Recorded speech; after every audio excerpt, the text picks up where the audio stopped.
Hello friends, मैं हूं तपस्वी और आपका स्वागत करता हूं अपने चैनल एग्जाम तपस्वी पे, जो कि है सफलता की राह में आपका साथी। फ्रेंड्स, जैसा कि हम CIL के नॉन X2X के लिए होने वाले एग्जाम के लिए तैयारी कर रहे हैं और इसके लिए हमने जो कॉमन पेपर है, कॉमन सिलेबस है पेपर 1 का, वो हम देख रहे हैं आपके साथ और तैयारी कर रहे हैं। अब तक हमने कई सारी टॉपिक्स जैसे coal industry in India, retrospect, nationalisation of coal mines, strategic relevance of coal and Coal India, ये सारा कुछ पढ़ लिया है पिछली वीडियोस में।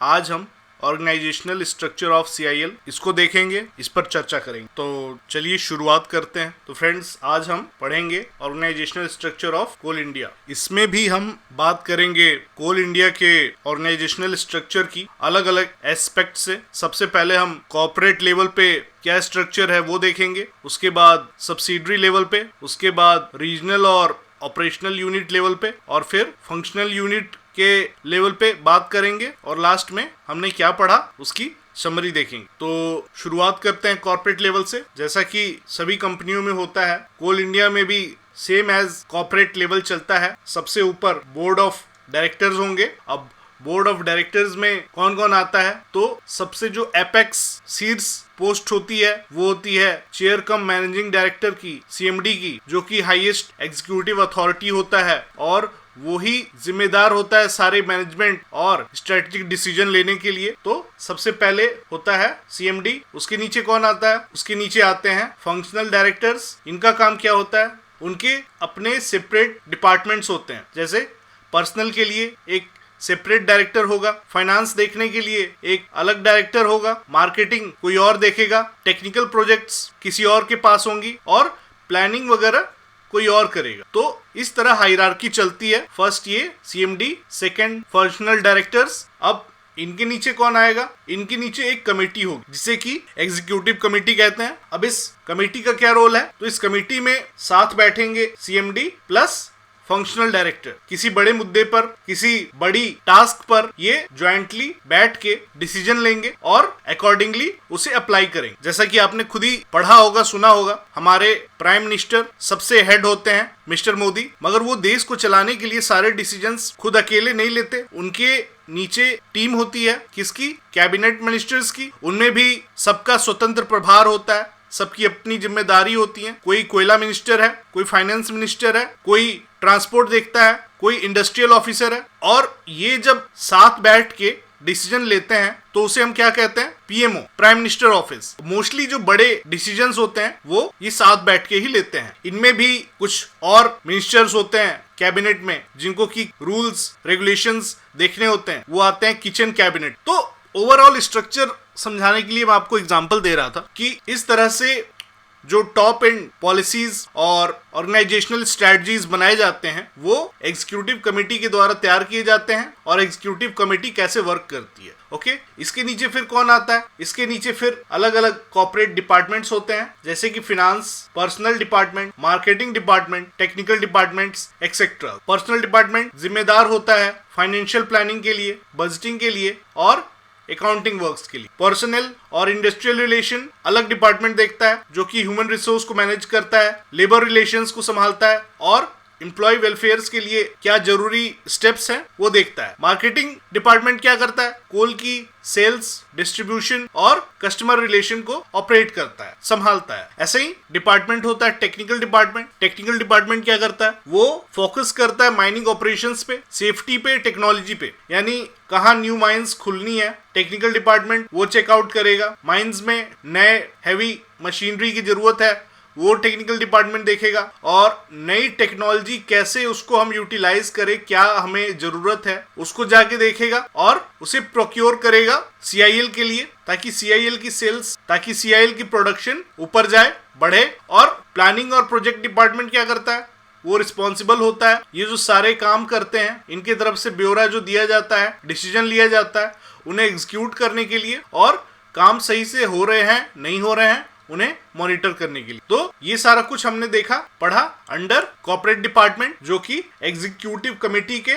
जस्ट बिलो थी। अब हम सब्सिडरी लेवल पे आते हैं। सब्सिडरी लेवल पे CIL की बॉडी कैसे ऑपरेट करती है, कैसे चलती है तो आपको पता होगा CIL एक एपेक्स बॉडी है, इसके अंडर बहुत सारी सब्सिडरीज रन करती हैं। ये जस्ट मैं कुछ के नाम बता रहा हूँ। For example CIL apex body है, इसका हेडक्वार्टर कहाँ है? कोलकाता में। इसके नीचे बहुत सारी सब्सिडरीज हैं, उनके अपने अपने ऑफिसेज होते हैं, हेड ऑफिस होते हैं, जहां से वो सारा कुछ अपने यहाँ की mining activities, planning activities control करती हैं। तो CIL जो है सब्सिडरीज के द्वारा अपने अपने लेवल पे काम करती हैं, अपने अपने स्पेसिफिक रीजंस में। जैसे ECL है जो कि वेस्ट बंगाल और झारखंड में ऑपरेट होता है। BCCL है जो कि कोकिंग कोल माइनिंग के लिए माइनिंग वर्क करता है झारखंड में। CCL है, ये भी आपका झारखंड में है। NCL है, इससे तो आप सभी परिचित होंगे। कुछ दिन पहले हमने चैनल पे HEMM की जो वैकेंसीज आई थी NCL लेवल पे, उसके लिए हमने प्रिपरेशन किया था। और फिर WCL है जो कि महाराष्ट्र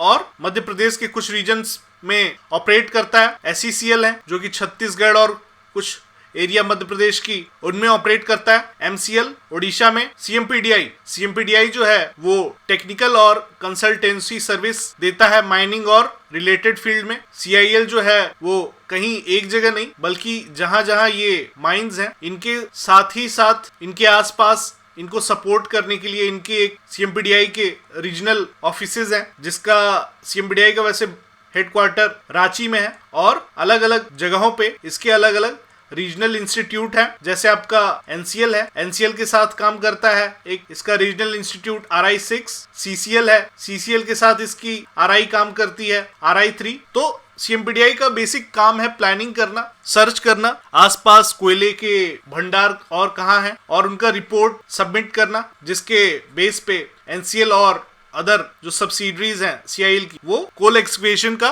काम करती है अपने CMPDI के प्लानिंग के अकॉर्डिंग। ओके, तो ये हमने बात की जो मेजर सब्सिडरीज हैं CIL की उनके बारे में। अब हम सब्सिडरी की मैनेजमेंट कैसे होती है वो डिस्कस करते हैं। तो जैसे हमने बताया था आपको, टॉप मैनेजमेंट में CMD, उसके बाद फंक्शनल डायरेक्टर्स होते हैं। सेम एज, मेरी खराब हैंडराइटिंग थोड़ा इग्नोर करिएगा, सेम एज सब्सिडरी मैनेजमेंट के लिए भी सब्सिडरी लेवल पे CMDs और फंक्शनल डायरेक्टर्स होते हैं। एग्जांपल हम NCL के साथ ही देखते हैं। NCL एक सब्सिडरी कंपनी है CIL की, इसका एक अपना अलग CMD होगा। ये CMD कोल इंडिया के CMD जैसी ही रोल निभाएगा बट जस्ट NCL लेवल पे। तो NCL का CMD होगा, उसके अंडर बहुत सारे फंक्शनल डायरेक्टर होंगे, फिनांस को देखने के लिए, पर्सनल और HR को देखने के लिए, माइन प्लानिंग देखने के लिए। ओके, अब बात करते हैं हम रीजनल और ऑपरेशनल यूनिट्स की। तो अभी जैसे हमने बात की किसकी? NCL की। तो NCL हमारा एक सब्सिडरी हो गया, सब्सिडरी लेवल पे एक CMD है, फंक्शनल डायरेक्टर्स हैं। अब रीजनल लेवल पे बात करते हैं। रीजनल लेवल पे उनकी अपनी अलग अलग ऑफिसेज होंगी जिनका कंट्रोल सेपरेटली वहां के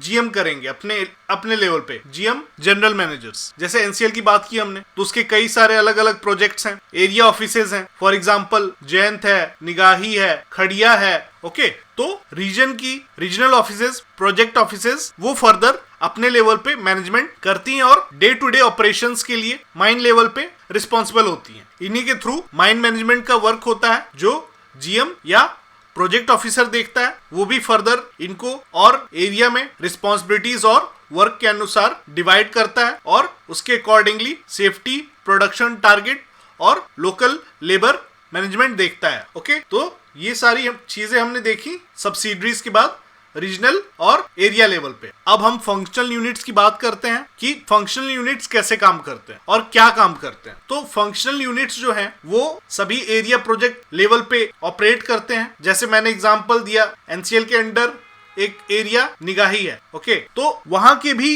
जो GM ऑफिस होगी, जो हेड ऑफिस होगी, उसमें अलग अलग टेक्निकल सर्विस देने के लिए माइनिंग डिपार्टमेंट होगा, जियोलॉजी डिपार्टमेंट होगा, इन्वायरमेंट और सेफ्टी डिपार्टमेंट होगा, जो कि टेक्निकल सपोर्ट देगा और देखेगा जो माइनिंग वर्क्स हैं और जो रिलेटेड वर्क्स हैं वो अकॉर्डिंगली स्टैंडर्ड के चल रहे हैं या नहीं चल रहे हैं, तो उन्हें कैसे अकॉर्डिंग टू स्टैंडर्ड्स सुधार किया जाए।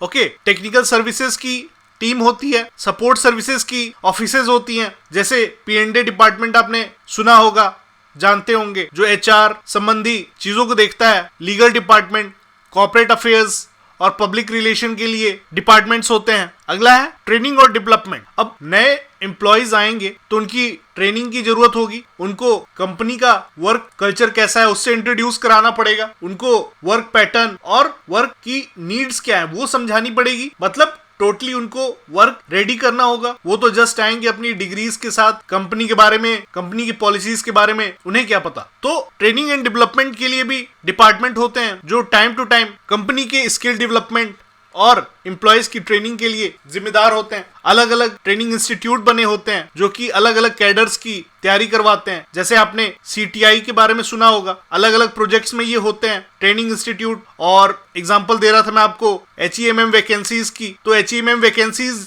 जो आई थी उनमें जो ऑपरेटर्स भर्ती हुए उनकी ट्रेनिंग अलग लेवल की होगी। उन्हें सिमुलेशन मेथड से ट्रेनिंग कराया जाता होगा, कैसे हम बड़े बड़े हैवी मशीनरी को ऑपरेट करते हैं, क्योंकि ये मशीनें जो हैं इनकी कीमत करोड़ों में होती है। उन्हें डायरेक्ट तो यहाँ डिप्लॉय नहीं कर सकते हैं, उनसे कोई मिस्टेक फाइनेंशियल और ह्यूमन लाइफ की कीमत चुकानी पड़ सकती है। तो उन्हें पहले सिमुलेशन मेथड से ट्रेनिंग दी जाती है। और अलग अलग जो डिपार्टमेंट हैं उनकी अलग अलग ट्रेनिंग होती है। फॉर एग्जांपल क्लर्क्स की अलग ट्रेनिंग होती है, किसी डिपार्टमेंट के जैसे E&M की ट्रेनिंग अलग होती है। तो जस्ट फॉर एग्जांपल मैं आपको बता रहा हूँ, अलग अलग ट्रेनिंग के लिए अलग ट्रेनिंग इंस्टीट्यूट्स होते हैं। कई बार ट्रेनिंग इंस्टीट्यूट्स हेडक्वार्टर में एस्टेब्लिश किए जाते हैं। अगर आप कंपनी का पार्ट हैं तो आप देखते होंगे माइनिंग रिलेटेड ट्रेनिंग ऑफिसर्स को दी जाती है, राजभाषा पे ट्रेनिंग होती है। और अभी एकदम फ्रेश चीज की बात करें तो अभी कंपनी में कुछ नया इंक्लूड किया गया है, आई गॉट कर्मयोगी। ये गवर्नमेंट ऑफ इंडिया की इनिशिएटिव है। CIL में और अलग अलग गवर्नमेंट डिपार्टमेंट्स में गवर्नमेंट एम्प्लॉय को इनमें इनरोल किया गया है ताकि वो अपने फील्ड और अलग अलग फील्ड्स पे ट्रेन हो सकें, ताकि वो कर्मचारी से कर्मयोगी बन सकें। ये हमारे माननीय मोदी जी प्रधानमंत्री की ओर से और ह्यूमन रिसोर्स डेवलपमेंट की तरफ से इनिशिएटिव है। अगर आप CIL में जॉब करते हैं, वर्क करते हैं, तो आपने इसके बारे में सुना होगा। अगर नहीं सुना है तो जल्दी ही आपको ये ट्रेनिंग के लिए इनरोल करना पड़ेगा। तो ये सारी चीजें CIL में हेडक्वार्टर लेवल पे, सब्सिडरी लेवल पे, एरिया लेवल पे ये सारी चीजें हमने देखी होती हैं। अब एक बार इसकी समरी हम देखते हैं। पहले इसको क्लियर कर लेता हूँ। ओके, चलिए अब हम देखते हैं हमने क्या क्या इसमें वीडियो में पढ़ा, क्या क्या डिस्कस किया, इसकी समरी देखते हैं। तो सबसे पहले हमने देखा कॉर्पोरेट लेवल पे डायरेक्टर्स, एग्जीक्यूटिव कमेटी और कॉर्पोरेट डिपार्टमेंट कैसे काम करते हैं, क्या रोल है उनका। फिर सब्सिडरी लेवल पे सब्सिडरीज कैसे डिफाइंड हैं अलग अलग रीजन के according, NCL, CCL, WCL etcetera, उनके अपने बोर्ड और मैनेजमेंट टीम होती है। फिर रीजनल यूनिट्स देखा हमने, जयंत का एग्जांपल दिया, निगाही का एग्जांपल दिया NCL में, जो कि डे टू डे ऑपरेशंस को मैनेज करती हैं। फिर फंक्शनल यूनिट उसमें क्या होते हैं, टेक्निकल सपोर्ट सर्विसेज के लिए, ऑपरेशंस के लिए finance department, personal department, mine planning department etcetera etcetera. और लास्ट में ट्रेनिंग की नीड को फुलफिल करने के लिए, स्किल डेवलपमेंट के लिए भी डिपार्टमेंट बने होते हैं। तो ओवरऑल हमने आज CIL का स्ट्रक्चर कैसे काम करता है अलग अलग लेवल्स पे, ये हमने देखा। किस तरह से सारे डिपार्टमेंट्स मिलके इफिशिएंट वे में कंपनी को रन करते हैं और बहुत बड़ी माइनिंग ऑपरेशंस को संभालते हैं। नेक्स्ट चैप्टर में, नेक्स्ट वीडियो में हम कंपनी की मिशन, विजन और ऑब्जेक्टिव के बारे में पढ़ेंगे। तो इस वीडियो को हम फिनिश करते हैं। जाने से पहले मेरी आपसे रिक्वेस्ट है, अपने क्वेश्चंस और अपनी क्वेरीज हमें कमेंट्स में पूछा करें। मैं पर्सनली कोशिश करता हूं सभी कमेंट्स को पढूं और उनका रिप्लाई कर सकूं। और हमारी वीडियो को अपना लाइक जरूर दें, इसी से पता चलता है आप हमें कितना सपोर्ट करते हैं, क्योंकि आप हमें सपोर्ट करेंगे तभी हमें मोटिवेशन मिलेगा आगे वीडियो को लाने का, जल्द से जल्द लाने का। सब्सक्राइबर्स की तरफ से, आपकी तरफ से ठंडा रवैया रह रहा है, न मुझे कमेंट्स कुछ खास मिलते हैं, ना लाइक्स मिलते हैं। ज्यादा से ज्यादा लोग इसका बेनिफिट ले, मैं चाहता हूं। तो आप अपने फ्रेंड्स तक जो CIL एग्जाम की तैयारी कर रहे हैं नॉन X2 X के लिए, उन तक ये पहुंचाएं और मुझे मोटिवेट करते रहें अपने लाइक, शेयर, कमेंट के थ्रू, ताकि मैं आपके लिए वीडियोस लाता रहूं। तो मिलते हैं नेक्स्ट वीडियो में। Please like, share and comment, subscribe the channel as well. Thanks for watching, take care, bye.